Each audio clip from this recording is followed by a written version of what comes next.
Mbote na bisika nyonso bozwami, merci beaucoup na bandeko nyonso, bo like, bo s'abonner na chaîne na biso, bo like ba vidéo, bo partager et ko sala biso bien makasi. En plus bobo sanakate kotika moi commentaire na se ya vidéo, ça nous fera énormément plaisir. Merci encore une fois pour la fidélité na bino et bienvenue.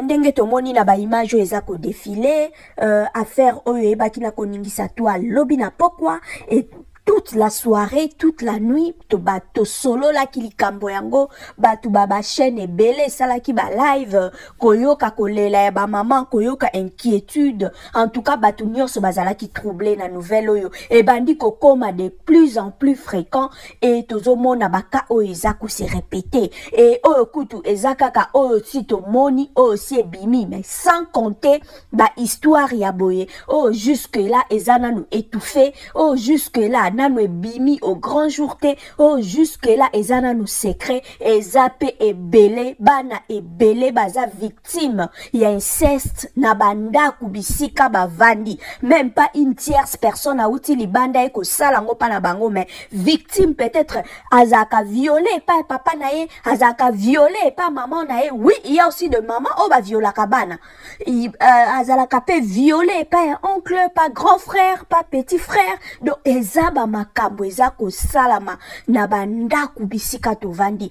Alors faut ebele lobi soko landi to ba live mingi batu babande toujours ko pointer du doigt et pas ya maman. Oui, parce que la maman azali mutu oyo, maman azalo ko la pilier o esimindaku, bien que c'est le papa qui est le chef du foyer, mais maman mutu asimba kapenza ndaku pilier o esimindaku ezakana maboko a maman. Ba makambo ekoki ko échapper maman te, ba information ko échapper maman te. Oui, c'est une personne azape na ba faiblesse, c'est une personne azape limité à koki kozala partout parce que c'est Dieu qui est partout, mais maman a maîtrisé kanda kunae environnement nae et sika avandi. Maman il faut ko yeba ko développer complicité yo na bana na yo, ko yeba ko développer zala soutien pour na bana na yo ba se sentaka en confiance soki bazana yo bana na yo lingo zala un exemple et pas ya bana na yo par ta façon de te comporter, kozala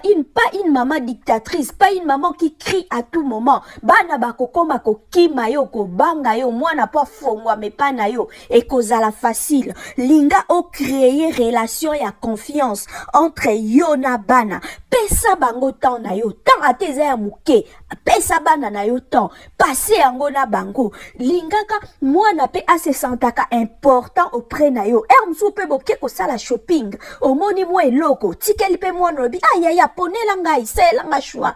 Mwana ase sentaka peke, donc mama pazwa kanga en considération, développer eloko wana epa ya bana na yo bazala kan confiance soki bazo solola na yo, mwana soka zoye biso likambu, yoka yeti, yoka ide na ye, zala motema ya kokita, pebo partager, développer communication na ndaku na yo maman, makambo ebele ko échapper yo te, makambo ebele ko zala nango sous contrôle, linga o bad mwana soka zali na yo, mwana a se sentir pas azo vivre na dictateur morobo enandaku qui impose les choses, non, lingaka o développer complicité wana mwana obanda ko fongwama epai na yo facilement et boko banda ko solo laka na bana na yo okomona ke ba makau mususu ya mike mike e ko échapper yo te, ba comportement ya mibali ya boye maman yo oza déjà opo o exemple ya ozala ki déjà na bana na, donc c'est une famille recomposée.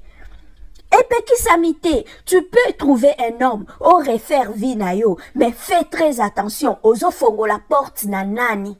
Surtout pour na bato ba famille recomposée.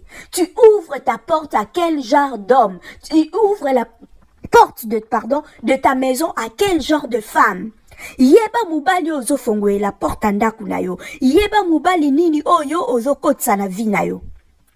Il y a des choses qu'on peut bien éviter. Il y a des choses qu'on peut bien contrôler, ma maman. Tout ça, là, attention. Maman, développer communication, dialogue, na banana yo, développer ango. Solo la kana bango. Zala kana bango. Pasaka du temps, na banana yo, maman. Namoni po na lelo to suki boy.